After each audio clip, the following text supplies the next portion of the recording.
Amen. Voilà, et nous voulons aussi saluer les internautes, tous ceux qui nous suivent par Internet. Nous croyons que Dieu parle ici et Dieu parle quand nous écoutons la parole, même si ce n'est pas aujourd'hui, que c'est un autre jour. Voilà, nous avons tant besoin d'être au contact de la parole de Dieu. Donc nous les saluons. Voilà. Alors ensemble, nous allons ce matin ouvrir la Bible dans Matthieu chapitre 8, verset 13. Matthieu chapitre 8, verset 13.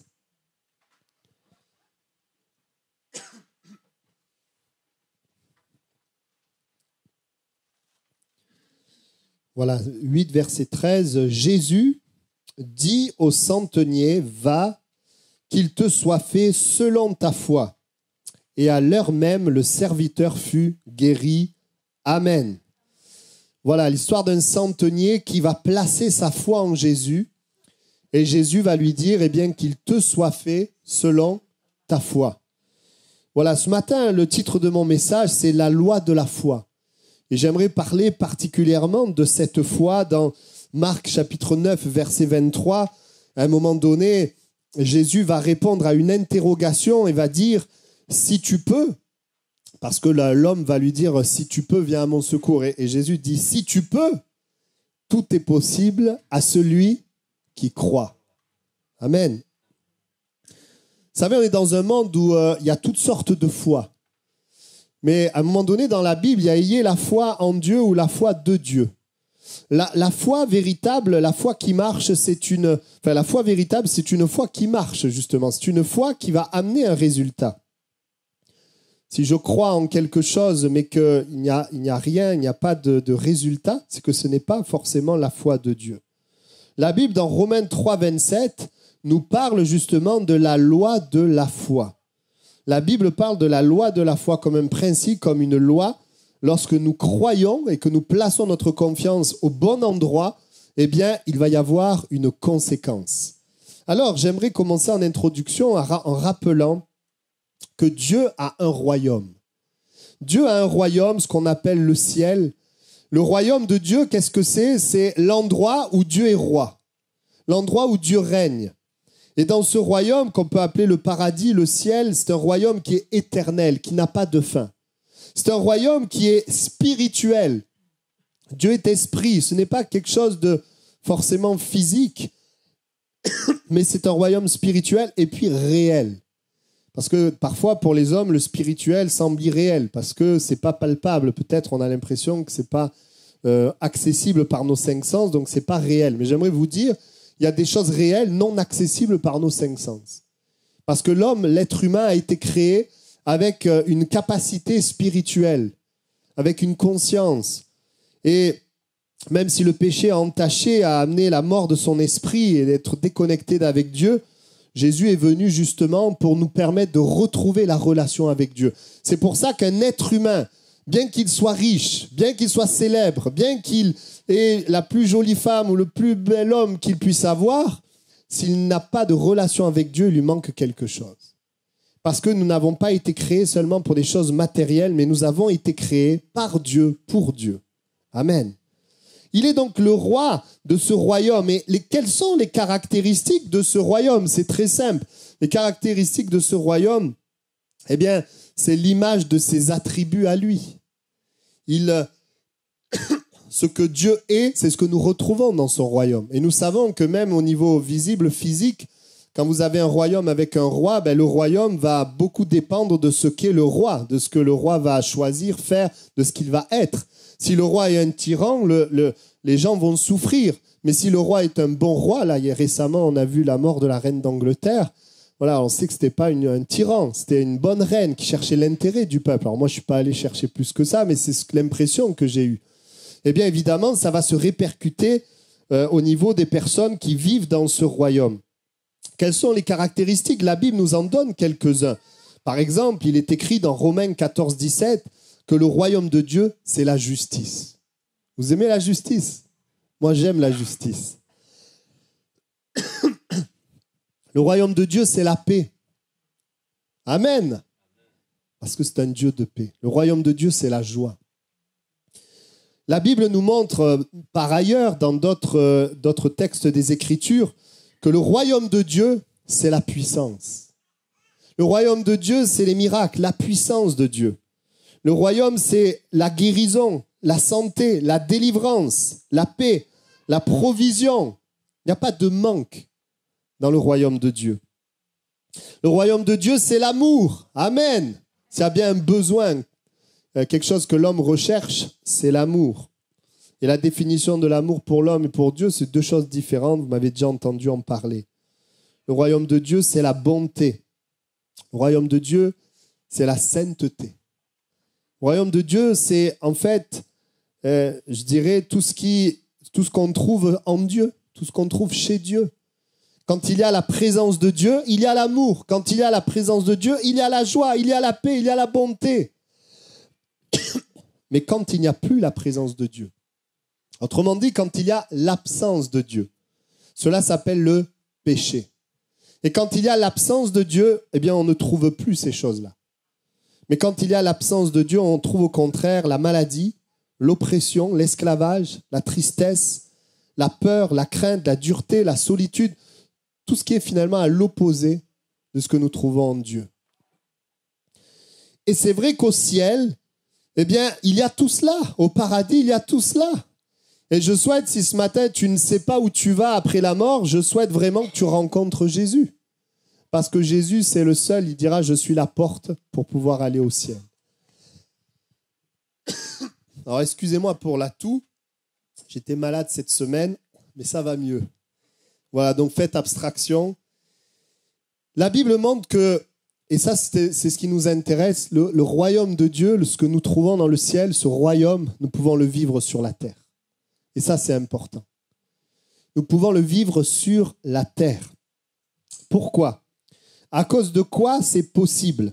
Eh bien, c'est possible de vivre toutes ces choses sur terre parce qu'il y a 2000 ans, Jésus-Christ est venu sur terre. Et il a accepté d'aller à la croix, de se laisser crucifier, de mourir sur une croix, afin de porter le péché des hommes, afin d'être lui-même séparé de Dieu, afin que les hommes, par lui, soient réconciliés avec Dieu.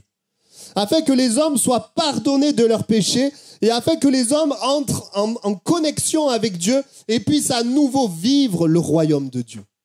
Donc Jésus est mort afin que ce qui est dans le royaume, tu le vives dans ta vie. Tu le vives au travers de ta vie. Jésus est mort pour que tu connaisses le vrai amour. Jésus est mort pour que tu connaisses la véritable paix. Jésus est mort pour que tu connaisses la joie profonde. Et il est ressuscité. Il est vivant. Et donc, c'est comme si aujourd'hui, la vie abondante, la vie de Dieu, la vie du royaume est disponible. Elle est possible. C'est un petit peu comme si vous aviez un problème, une maladie, et le médicament existe. Le médicament est là. Mais ce n'est pas parce que le médicament existe que je suis guéri. Ce n'est pas parce que le royaume de Dieu a été rendu accessible que je le vis. Non, il y a un autre point qui est important. Parce qu'on peut se poser la question, si tu me dis que Jésus, par sa mort et sa résurrection, il permet aux hommes de vivre le royaume, est-ce que tu vis dans le même monde que moi ? Je vis dans un monde de souffrance, un monde de tristesse, un monde où l'amour, ce qu'on appelle amour, c'est de la convoitise. Un monde où il n'y a pas de paix, un monde où on est loin de la sainteté. Un monde où il y a tellement de dureté, une bonté qui en réalité n'est que de l'hypocrisie. On vit dans ce monde-là. Je ne sais pas si vous vivez dans le même monde que moi. On vit dans ce monde-là. Alors pourquoi Jésus est mort, ressuscité, le royaume est disponible et l'homme souffre ? Eh bien, et c'est là tout le point, parce que ces choses-là sont accessibles par la foi. Il faut croire, il faut saisir pour que ça devienne une réalité. C'est comme si Jésus, oui, a donné sa vie, le royaume est disponible. Maintenant, il faut y entrer, il faut le prendre. C'est comme si le médicament existe, mais à un moment donné, il faut l'avaler. Il faut l'ingurgiter pour qu'il y ait des effets. J'aimerais te dire que ce matin, tu n'es pas obligé de vivre dans la souffrance.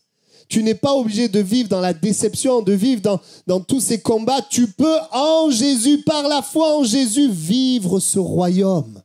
Amen. J'aurais cru que vous diriez Amen à ce moment-là. Vous pouvez le vivre. Et cela par la loi de la foi. Par la foi. La confiance.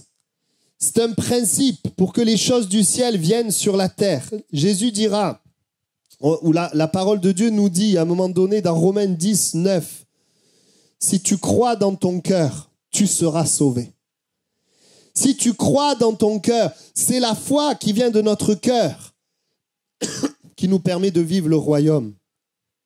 Jacques 2,5 nous dit que Dieu a choisi les pauvres aux yeux du monde pour qu'ils soient riches en la foi. Et regardez, riches en la foi et héritiers du royaume.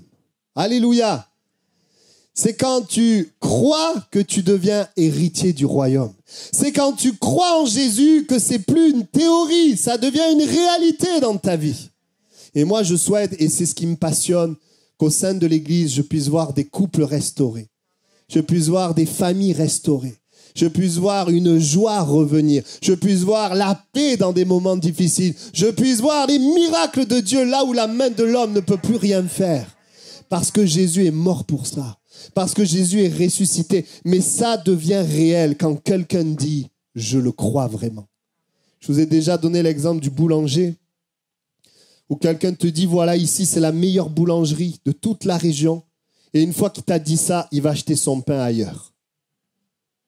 Il va dire « mais attends, tu crois vraiment ce que tu me dis ?» Ou je pourrais prendre l'exemple de quelqu'un qui va amener sa voiture au garage. C'est le meilleur garage. Eux, t'es sûr, ils t'arnaqueront pas.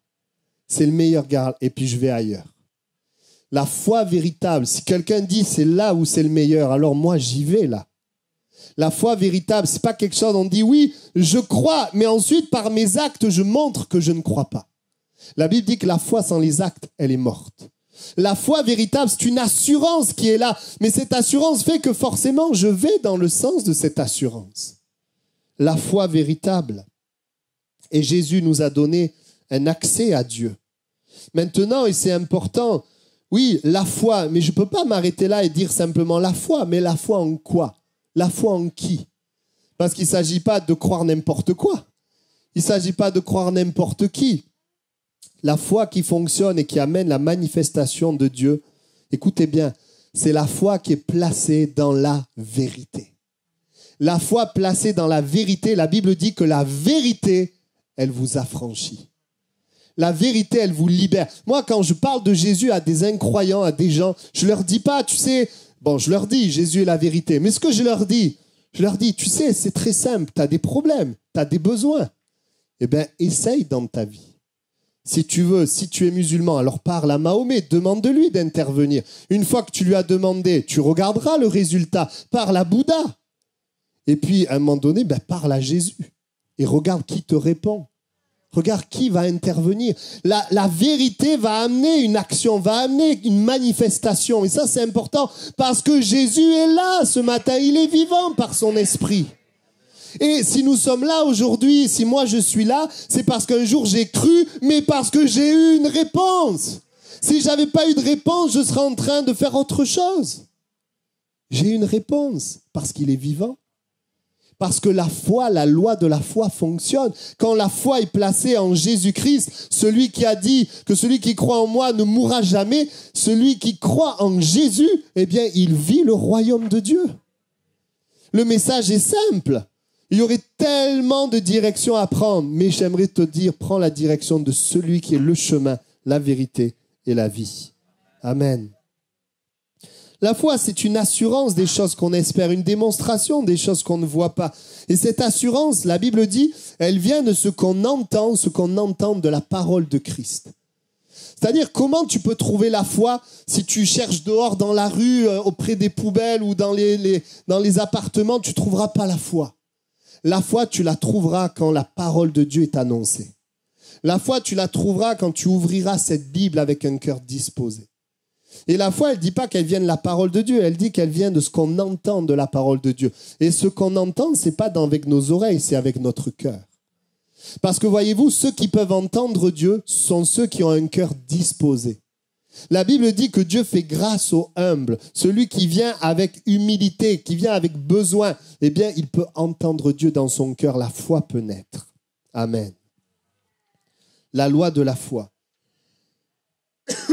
J'aimerais juste voir avec vous dans la Bible quelques exemples, comment la loi de la foi a amené la manifestation du royaume. Comment, on le voit, les disciples ont cru ont prêché la parole, des hommes et des femmes ont cru et ont vu les choses du ciel se manifester dans leur vie. Jésus lui-même est venu sur terre et a agi par la foi. Il ne voyait pas physiquement le Père, mais il agissait par la foi. Il avait une vraie relation par la foi avec le Père. Et particulièrement, quand nous marchons par la foi, la Bible dit que le Saint-Esprit agit. Quand vous croyez, c'est le Saint-Esprit qui opère les choses dans notre réalité, dans notre monde visible. Le Saint-Esprit agit. Amen. Et aujourd'hui, dans l'Église, ce matin, dans notre monde, il y a tant besoin du royaume dans nos familles, du royaume dans notre santé, du royaume dans notre vie, dans les combats que nous menons, au travail. On a besoin du royaume de Dieu. J'ai besoin de paix. J'ai besoin d'amour dans mes relations. J'ai besoin de puissance dans mes situations. J'ai besoin de sainteté face au péché qui vient me détruire et qui détruit ceux qui sont autour de moi. J'ai besoin du royaume de Dieu. Quelle manifestation du royaume quand tu crois? Ce matin, c'est merveilleux. Dieu ne te demande pas de donner quelque chose. La seule chose, il t'invite à lui faire confiance. Quand tu montes dans un avion, tu fais confiance à une personne que tu n'as jamais vue de ta vie et tu crois que cette personne, elle va te conduire à bon port. Tu crois que cette personne, elle est équipée pour te conduire, que le pilote, il sait piloter et tu montes dans l'avion et sans même te rendre compte, tu fais confiance. Et là, le Seigneur nous invite à faire confiance, non pas à quelqu'un que tu ne connais pas, un être humain limité, mais au Dieu de l'univers qui a créé le ciel et la terre, au Dieu qui est fiable, au Dieu qui est fidèle, au Dieu qui n'est dépassé par rien. C'est en lui que nous sommes appelés à mettre notre confiance. Quelles sont les manifestations du royaume? Matthieu 21, 22. Tout ce que vous demanderez avec foi par la prière, vous le recevrez. Bien sûr, il faut voir ce verset, toujours quand vous lisez un verset de la Bible, il faut toujours le prendre avec les autres versets de la Bible pour bien comprendre.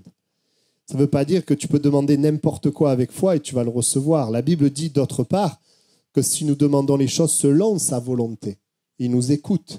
Je ne vais pas demander des choses à Dieu contraires à sa nature. Si je demande des choses contraires à la sainteté, Dieu ne va pas les accorder. Mais la Bible nous montre que lorsque nous demandons à Dieu des choses en accord avec sa volonté, que nous les demandons avec foi, à ce moment-là, la loi de la foi fait que tu les reçois. Qui a déjà vu Dieu répondre à ses prières? Levez la main. Alléluia, Jésus est vivant. Amen. Vous pouvez baisser la main. Oui, ce que vous demanderez avec foi par la prière, vous le recevrez. Première manifestation du royaume, des réponses à tes demandes. Quand il y a la foi. Des fois, des gens prient, mais sans la foi. Ils prient parce qu'ils se disent, c'est bien de prier, c'est un exercice religieux. Et parfois, on est satisfait du fait que on a prié. Certains disent, bon, c'est pas chez nous, mais il y en a qui mettent un cierge, et puis ils sont contents de faire une action religieuse. Mais c'est pas de ça qu'on parle. La Bible nous invite à demander à Dieu. Il n'y a pas besoin de faire des phrases compliquées ou d'être quelqu'un d'autre, de venir tel qu'on est et prier Dieu. C'est parler à Dieu et lui dire, voilà mon problème, ma demande, je te fais confiance. Et la Bible dit que tu peux avoir les réponses. La foi amène les réponses. Amen. Tu demandes à Dieu, mais est-ce que tu crois? Je te pose la question. Peut-être que ce matin, c'est l'occasion pour toi de demander avec foi. Moi, je me souviens, je l'ai déjà raconté, j'avais demandé à Dieu de m'aider à avoir mon permis de conduire quand j'avais 18 ans. J'ai demandé à Dieu, mais je n'ai pas cru. J'étais sans arrêt avec des pensées, mais je vais le rater. C'est difficile, je vais le rater. Donc je dis, aide-moi à avoir le permis. C'était un petit peu, un peu la prière du désespoir, vous voyez. On était 4 ou 5 à le passer, ils l'ont tous eu, sauf moi. Ce jour-là, j'ai appris que demander ne suffisait pas, il faut croire. Alors la deuxième fois, j'ai demandé et j'ai cru. J'avais toujours la peur qui venait, mais je ne l'ai pas laissé s'installer. On était 2 à le passer, lui il a raté, mais moi je l'ai eu. Mais on apprend parfois. Ce n'est pas parce que tu demandes que tu reçois. La Bible dit demandez avec foi, avec confiance. Appuie-toi sur lui, sur qui il est. Et quand je m'appuie sur lui, sur qui il est, que je crois, eh bien je reçois. Pour cela que si nous voulons demander correctement, nous avons aussi besoin de connaître sa parole. Deuxièmement, une autre manifestation du royaume, acte 3, verset 16, C'est par la foi en son nom que son nom a raffermi celui que vous voyez et connaissez. C'est la foi en lui qui a donné à cet homme cette entière guérison en présence de vous tous. Amen. La foi nous permet d'être guéris de nos maladies. Oui, merci Seigneur, il y a la médecine. C'est pas moi qui vais vous dire le contraire avec une femme médecin. Je bénis Dieu pour la médecine, mais vous savez comme moi que la médecine est limitée. La médecine est limitée, la médecine peut même faire des erreurs parfois. Mais la parole de Dieu nous dit que Jésus, à la croix du Calvaire, a porté nos meurtrissures, nos maladies. Dans ces meurtrissures, eh bien oui, il a pris nos maladies. Et en lui, nous sommes guéris. C'est ce que la Bible dit.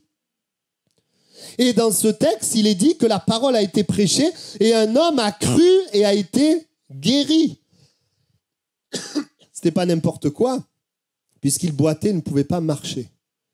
Mais Jésus est celui qui guérit toujours aujourd'hui. Moi, vous savez, je suis venu à Jésus par une guérison. Je ne croyais pas en Jésus, je me suis retrouvé dans un camp parce que j'avais volé dans un magasin à mes parents pour me punir, ils m'ont mis dans un camp chrétien. J'étais obligé d'entendre la parole de Dieu et j'avais prié Dieu comme ça, guéris-moi si tu existes. Et un jour dans ce camp, il y a un appel à donner sa vie à Jésus et je sens la paix, je sens la joie, je comprends qu'il y a quelque chose de spirituel que je ne connais pas. Et j'ouvre mon cœur et je donne ma vie, même si je ne comprends rien et je n'ai jamais lu la Bible. Mais j'ouvre mon cœur et je me lève. Le lendemain, j'étais guéri, j'avais une scoliose, le dos en S, j'avais plus mal. Je suis sorti du camp, j'ai fait les radios, j'avais les radios avec le dos en S, j'ai fait les radios, il était devenu droit mon dos. À partir de là, je suis rentré dans une église évangélique. Jésus m'a guéri.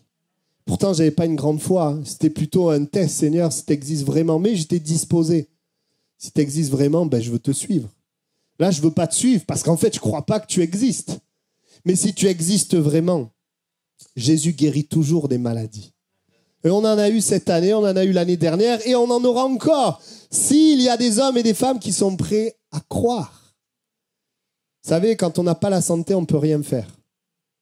C'est compliqué. On a besoin de la santé. La Bible dit que par la foi, nous pouvons être guéris. La Bible dit également, et c'est encore plus important, Acte 26, 18, puisqu'il s'agit là de l'éternité. Il est dit ceci, que tu leur ouvres les yeux pour qu'ils passent des ténèbres à la lumière, de la puissance de Satan à Dieu, pour qu'ils reçoivent par la foi en moi le pardon des péchés et l'héritage avec les sanctifiés. Amen. La Bible dit que c'est par la foi que nous pouvons être pardonnés de nos péchés. C'est par la foi que nous pouvons passer des ténèbres à la lumière, de l'enfer au paradis.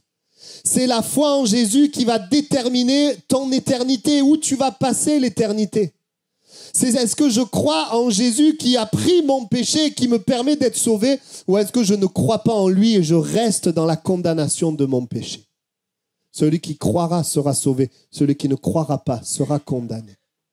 Ce que l'Écriture dit, et la Bible nous dit que par la foi en Jésus, nous pouvons être pardonnés de nos péchés. Pardonnés de tous nos péchés. Pardonnés, mais aussi transformés, changés. Aujourd'hui, pourquoi tout explose, tout éclate? À cause du péché qui détruit les relations. Le mensonge, la tromperie, toutes ces choses détruisent les couples, les familles, les relations. Même dans le monde du travail. Moi, quand j'ai commencé dans le monde du travail, ils m'ont accueilli, c'était quelque chose. Hein. Quand j'étais devant eux, on était préparateurs de commandes. Ils me disaient, excusez-moi, hein, mais dégage. C'était la jungle. Difficile. À cause du péché dans le cœur de l'homme. Mais Jésus pardonne des péchés et nous transforme, nous change. Amen. Et ce matin, si tu es là, dans ton péché, tu as un poids sur ton cœur, tu n'as pas d'assurance face à la mort, Jésus peut te pardonner si tu crois en lui.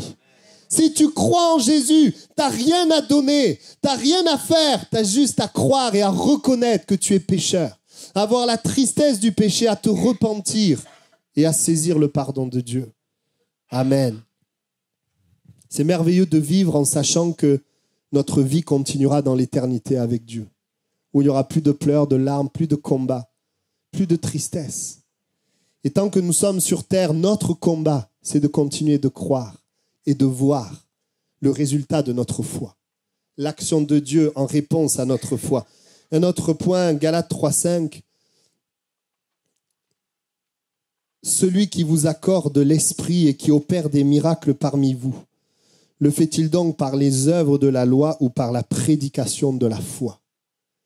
Le texte dit, les miracles de Dieu, l'action de l'esprit, eh bien, elle vient de la foi, la prédication de la foi, la parole qui est annoncée avec foi et reçue avec foi. C'est la foi qui permet à Dieu d'accomplir des miracles. Et ce matin, si tu crois, tu peux voir l'impossible se réaliser dans ta vie. Tu peux très bien demeurer avec tes raisonnements. Vous savez, on est dans un pays cartésien, logique, pays de France, siècle des Lumières, très cartésien. Et c'est pas mauvais, tout ce qui est logique. C'est bien d'être logique. Mais vous savez, souvent on oppose la science et Dieu, la logique et Dieu. On peut être logique et croire en Dieu. On peut être logique et placer notre foi en Dieu. Parce qu'il y a des choses qui nous échappent. Il y a des choses qu'on ne peut pas saisir, comprendre. Le Seigneur est le Dieu des miracles. Vous savez, dans des pays, il y a un pays, ils ont un endroit où ils mettent toutes les béquilles des gens qui sont guéris par Dieu.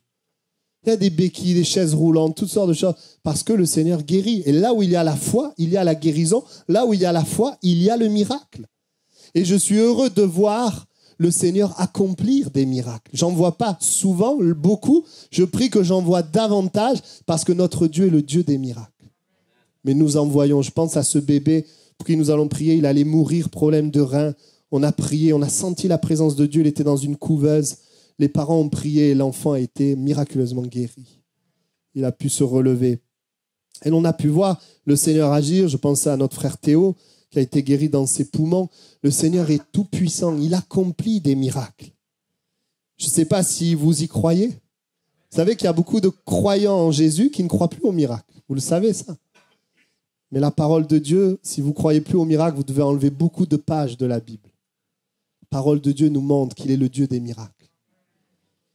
Et c'est la foi en Jésus qui nous permet de les vivre. Amen. Et puis il est dit aussi dans Éphésiens 6,16, prenez le bouclier de la foi avec lequel vous pourrez éteindre tous les traits enflammés du malin. La foi te permet de résister à l'œuvre du diable. La foi te permet de résister à l'ennemi qui désire te toucher, qui désire te détruire, qui désire te voler. C'est par la foi en Jésus qu'il y a une protection sur notre vie. Des fois, les gens disent, je ne comprends pas, pourquoi Dieu ne nous protège pas? Mais c'est comme un enfant. Si tu veux que l'enfant soit protégé, il faut qu'il y ait quelqu'un avec lui pour le protéger. Si tu veux que ta vie soit protégée, il faut que Dieu soit ton protecteur. Que Dieu soit dans ta vie. Les gens ne veulent pas de Dieu et après ils s'attendent à ce que Dieu les protège. Mais Dieu respecte notre choix. Il nous appelle, il nous dit, viens à moi. Dieu, c'est un Dieu qui nous protège. Et quand nous plaçons notre confiance en Jésus, plaçons notre confiance en Dieu, il y a une protection qui est là. Nous pouvons croire en Jésus tout en ne croyant pas qu'il est le protecteur. C'est par la foi que nous pouvons nous protéger, le bouclier de la foi, où on pourra éteindre tous les traits enflammés du malin, où nous plaçons confiance dans la parole de Dieu face aux tentations, face aux épreuves, face aux mensonges, face aux combats qui sont là. Vous savez, quand vous avez des combats, des choses, le diable, il vient avec ses pensées, vous dire c'est fini pour toi, tu n'y arriveras jamais, c'est terminé, c'est de ta faute. Tu n'as plus qu'à... Toutes sortes de pensées qui viennent. Et si tu crois dans ces pensées, alors tu sombres. Mais si tu viens à Jésus, qui lui est capable, qui est le Dieu de la résurrection, qui lui est capable de changer toutes choses. Moi, je lis la Bible. Quand je vois un Saul de Tarse, un homme qui combat l'Église, qui en un instant est à la révélation et sert Jésus, je dis, mais Dieu peut tout faire. Quand je vois un roi Manassé, un mauvais roi, des pires rois de tous les temps, qui est capable à un moment donné de s'humilier devant Dieu et de reconnaître, je me dis, mais tu peux changer n'importe quel cœur. Récemment, je pensais à cet homme qui était schizophrène. Le Seigneur, qui avait des signes de schizophrénie, le Seigneur l'a guéri. Aujourd'hui, c'est un pasteur. Je dis, mais Dieu peut tout faire. C'est un Dieu de miracles. C'est un Dieu puissant. Nous, on est là avec nos raisonnements. Mais comment il va changer? Mais il ne veut pas. Mais toutes sortes de raisonnements. Place ta foi en Jésus. Parce qu'il est le Dieu des miracles. Amen. C'est le Dieu qui nous protège. C'est le Dieu qui nous donne la victoire face à l'ennemi. L'ennemi, il est fort avec toutes sortes de pensées. Le combat est dans nos pensées. Mais le Seigneur a des promesses dans sa parole pour nous permettre de les vivre, de triompher des desseins de l'ennemi. Et puis, Il est dit aussi que vous ne vous relâchiez point et que vous imitiez ceux qui par la foi et la persévérance héritent des promesses. Sais-tu que Dieu, il a des promesses à te faire, des promesses pour ta vie, des choses qu'il veut faire dans ta vie. J'ai déjà parlé de certaines promesses qu'il a pu me faire et que j'ai vu s'accomplir des années après. On a un Dieu qui peut nous parler personnellement, faire des choses avec nous. On n'est rien du tout, mais pour lui, on a de la valeur et il a des promesses, des choses qu'il veut faire dans notre vie et au travers de notre vie pour être des communicateurs de vie. Il a des promesses. Et la Bible dit que ces promesses, on les reçoit et on les vit par la foi et la persévérance. La persévérance, c'est continuer de croire. Parce que par la foi, on reçoit les promesses. Mais avant qu'une promesse s'accomplisse, il y a du temps. Et dans ce temps, qu'est-ce qu'il faut qu'on fasse pour que la promesse s'accomplisse? Il faut qu'on continue de croire. La persévérance. Des promesses. Est-ce que tu connais les promesses de Dieu sur ta vie? Si tu ne les connais pas, il veut t'en donner. Ouvre ton cœur. Commence à lui parler. Demande-lui, dans cette année 2022, alors qu'on arrive à la fin de l'année, demande-lui de te parler. Demande-lui de te montrer quelles sont les promesses. Il parle, il agit, amen. Et puis un dernier point, c'est pourquoi aussi nous prions continuellement pour vous. C'est 2 Thessaloniciens 1:11, afin que notre Dieu vous juge digne de la vocation et qu'il accomplisse par sa puissance tous les desseins bienveillants de sa bonté et l'œuvre de votre foi. Et l'œuvre de votre foi. Autrement dit, vous savez, la Bible dit que Dieu a des œuvres préparées d'avance. Dieu a des œuvres qu'il a préparées d'avance. Et c'est notamment, il veut amener la manifestation de son royaume au travers de ta vie. Mais il va faire avec toi les œuvres qu'il a préparées, mais ce sont les œuvres que tu vas croire. Il faut que tu crois, que tu t'y attendes pour que ces choses se passent. Et il est parlé de l'œuvre de votre foi, les desseins bienveillants de sa bonté et l'œuvre de votre foi. Autrement dit, ma part est de faire confiance, de croire. Ma part est de prier dans ce sens. Et Dieu va le faire. Et Dieu va agir. Et Dieu va accomplir des œuvres à sa gloire. Amen. Amen. Beaucoup de choses, vous savez, dans la Bible, quand on lit la Bible, on n'en parle pas souvent, ça, parce que c'est gênant un peu pour les prédicateurs, mais pourtant, c'est ce qu'on voit. Dans la Bible, on voit que beaucoup de choses se passaient instantanément. Beaucoup de choses, Jésus les faisait instantanément. Et c'est vrai, il y avait des choses qui se passaient progressivement. Et nous, on veut être biblique, hein, vous savez. Le Seigneur Jésus n'a pas changé, il agit toujours instantanément, comme il agit aussi progressivement. Dans les évangiles, et quand on regarde Jésus qui fait des miracles, etc., il faut bien comprendre que tous ces gens-là, la majorité, c'était leur premier contact avec Jésus. Ils n'avaient pas eu d'enseignement, c'était leur premier contact avec Jésus. Et dans leur première rencontre, ils ont cru et ils ont reçu. Et c'est parfois plus difficile pour ceux qui entendent l'évangile tous les dimanches, toute la semaine, qui entendent sans arrêt la même chose. C'est parfois difficile d'avoir un cœur simple pour croire que Dieu peut le faire. Parce que quand tu entends tous les dimanches que Dieu fait des miracles, mais que tu n'en vis jamais, c'est difficile pour toi de croire qu'il peut le faire encore. Il peut le faire pour moi. Il y a un homme de Dieu qui s'appelle Daniel Kolenda, qui est celui qui a travaillé avec Reinhard Bonnke, qui remarquait, il faisait cette remarque, lorsqu'il envoyait des personnes pour annoncer le royaume de Dieu, eh bien, il se rendait compte que les jeunes convertis voyaient plus de miracles que ceux qui étaient dans l'église depuis longtemps. Parce qu'il disait, les jeunes convertis n'avaient pas parfois un enseignement, parce que des fois dans les églises, il y a un enseignement conforme à la parole, mais parfois il y a un enseignement pour essayer d'expliquer pourquoi on ne vit plus de miracles. Et des fois, on est là, et ces jeunes, ils n'ont pas d'enseignement, ils lisent la Bible, ils croient, ils y vont. Parfois, il manque un peu de sagesse, mais ils voient les miracles se produire.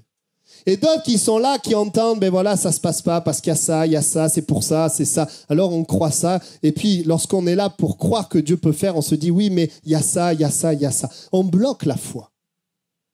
Mais bien aimé, c'est vrai qu'il peut y avoir des blocages, c'est vrai. Mais le Seigneur nous appelle à croire sa parole comme des enfants. Simplement. Est-ce que vous croyez que ce matin, Dieu peut agir instantanément?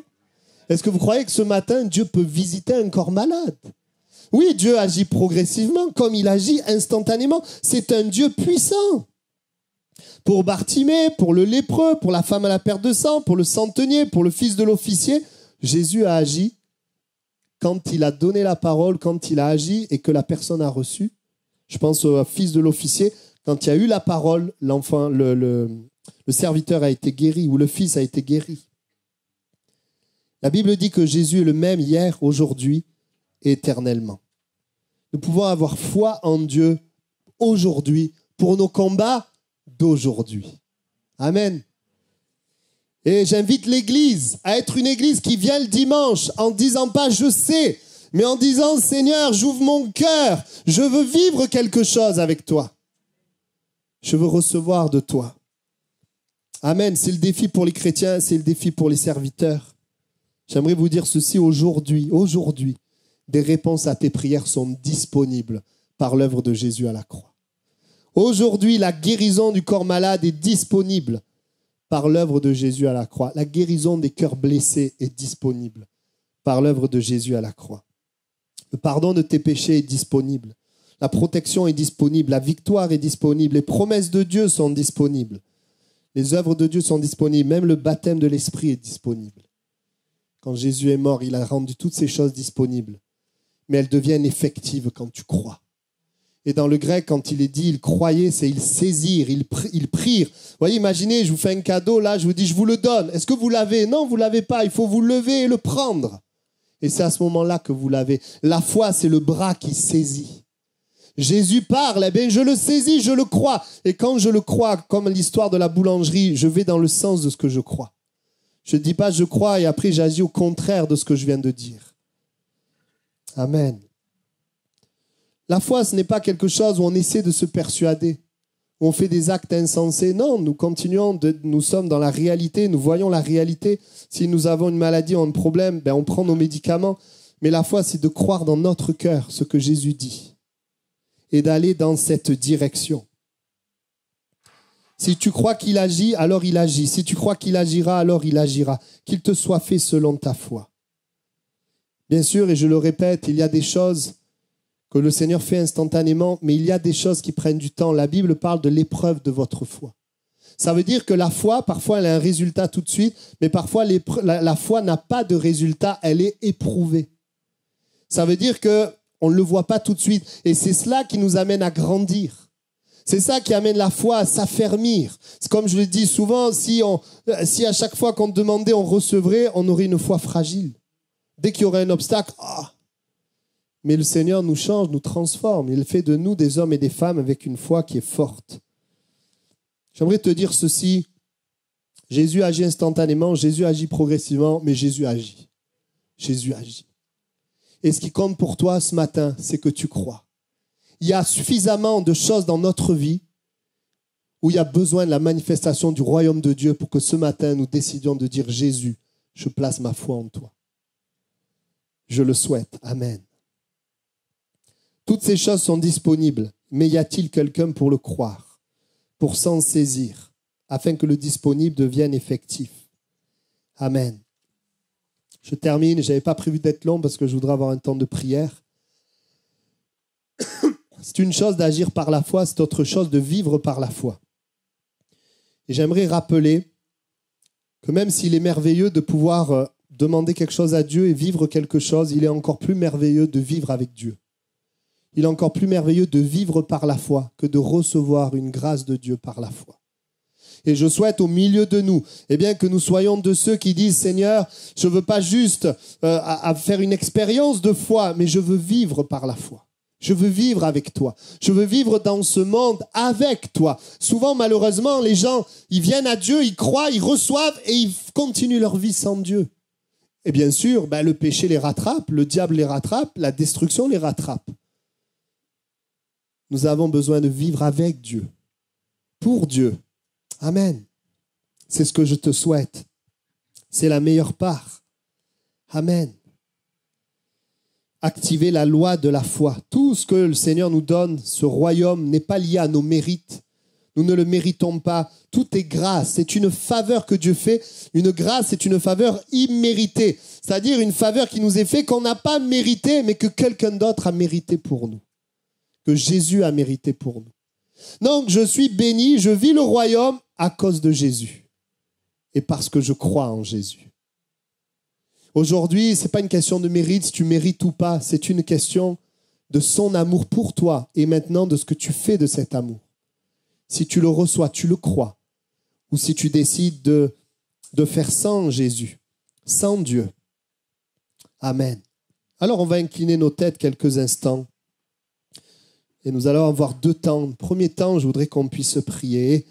Je voudrais te poser la question ce matin, est-ce qu'il n'y a pas dans ta vie le besoin de la manifestation du royaume de Dieu? Est-ce qu'il n'y a pas dans ta vie besoin d'amour, besoin de sainteté, besoin de puissance dans ta famille, dans ton travail, dans ton cœur, besoin de guérison? Est-ce qu'il n'y a pas dans ta vie un besoin que tu n'arrives pas à combler par les choses matérielles ou par tes propres efforts? Je m'adresse à ceux-là. Eh bien, je t'invite à placer ta foi en Jésus-Christ. Je ne suis pas là pour que tu places ta foi dans une religion, dans un principe. Mais je voudrais t'amener, comme la Bible le dit, à placer ta foi dans la personne de Jésus-Christ. La seule personne qui a livré sa vie pour toi.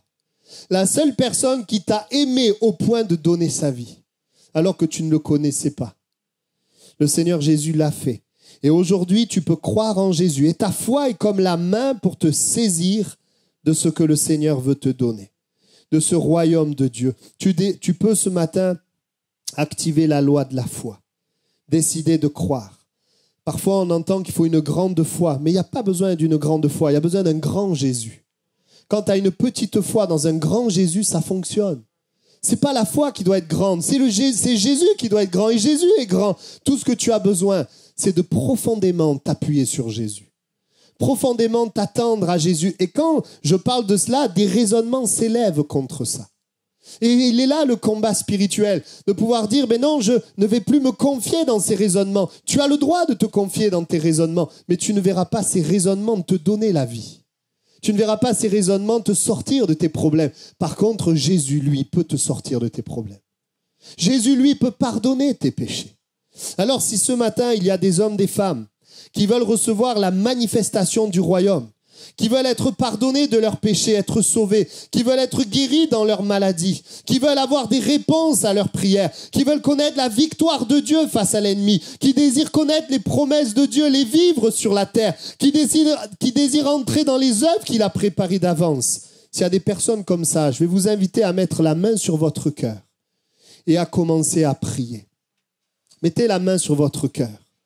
C'est simplement un symbole, il n'y a rien de spécial. Et commencez maintenant à parler à Jésus. Et dites-lui simplement avec vos mots, Jésus, je décide de placer ma confiance en toi. Jésus, je crois que tu es mort, tu as tout fait, tu es ressuscité pour que ce royaume soit accessible. Mais ce matin, eh bien, je me confie en toi. Et commence à dire dans quel domaine tu te confies en lui. Commence à lui parler de ce dont tu as besoin. Parle-lui maintenant, Jésus, voilà mon problème. Voilà ma demande. Voilà mon corps malade. Voilà le fait que je n'ai pas d'assurance face à la mort. Voilà la demande que j'ai pour mes enfants. Voilà, Seigneur, le besoin qu'un miracle se produise parce que j'ai déjà tout essayé, je n'y arrive pas. Seigneur, voilà, je marche avec mes plans, mais mes plans ne m'amènent pas le bonheur, je n'y arrive pas, je veux connaître tes plans à toi. Parle-lui maintenant. Parle-lui maintenant. Et dis, Seigneur, je te fais confiance. Seigneur, tu visites maintenant. Tu entends et tu écoutes, tu es présent au milieu de nous.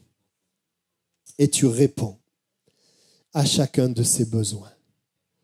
Oui, je te loue pour ce que tu fais ce matin. Je te loue parce que tu es vivant, présent par ton esprit. Nous plaçons confiance, notre foi en toi.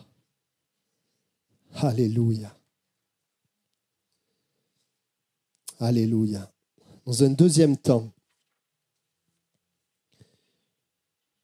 je peux prier un temps de prière avant ce message, demandant à Dieu qu'est-ce qu'il voulait faire de manière instantanée au milieu de nous. Je crois qu'il y a des choses que Dieu fait, que nous pouvons saisir par la foi. Notre Dieu est plein de bonté. Cela n'est pas étonnant que notre Dieu désire agir dans nos réunions, agir dans nos vies. S'il est plein de bonté, moi je crois qu'à chaque réunion, Dieu veut faire quelque chose. Et ce matin, j'ai fait attention en priant de ne pas avoir des pensées par rapport aux situations que je peux connaître de l'Église.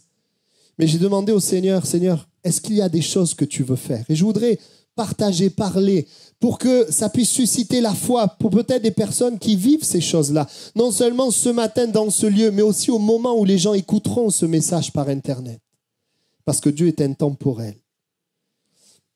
Je crois que Dieu, de manière instantanée, veut créer quelque chose que tu ne peux pas créer.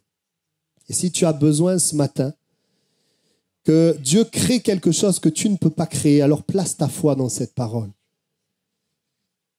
Je crois aussi que Dieu, ce matin, veut libérer quelqu'un de la cigarette. Il veut te libérer parce que ça détruit ton corps. Ce matin, Dieu veut aussi libérer quelqu'un de la honte. Quelque chose te fait baisser la tête, t'empêche d'avoir de l'assurance. Eh bien, le Seigneur veut te libérer d'une honte que tu portes. Ce matin, Dieu veut guérir quelqu'un, un problème de pied. Tu as des soucis à tes pieds, le Seigneur veut te guérir. Ce matin, il veut aussi pardonner et guérir quelqu'un par rapport à un problème d'avortement. Te pardonner, te guérir et te permettre de pardonner celui ou ceux qui t'ont poussé vers cela. Ce matin, le Seigneur veut te donner quelque chose que tu demandes, la sensibilité à son esprit. Il veut te le donner. Ce matin aussi, il voit tes larmes quand tu es seul à cause de la souffrance dans ton corps. Il le voit. Quand personne ne le voit, lui le voit. Et parce qu'il t'aime, il te guérit. Il veut te donner la santé pour le servir. Que tu puisses le croire et le recevoir. Je voudrais inviter à venir sur le devant les personnes qui sont concernées par les paroles que je viens de donner. S'il y a des personnes qui sont concernées, je voudrais prier avec vous. Je voudrais vous inviter à venir devant et nous allons prier. Je voudrais dire également, il y a des pensées que je voudrais partager avec vous. Il y a parfois des choses où Dieu veut nous éclairer. Vous pouvez vous mettre sur le devant, sur le côté. Mettez-vous sur le côté. Parfois, il y a des choses qui bloquent dans nos vies, nous ne voyons pas. Il y a des choses que Dieu veut éclairer. Il y a quelque chose que tu regardes qui empêche une porte de s'ouvrir. Par l'arrêt et la repentance de ce que tu regardes, Dieu ouvrira une porte.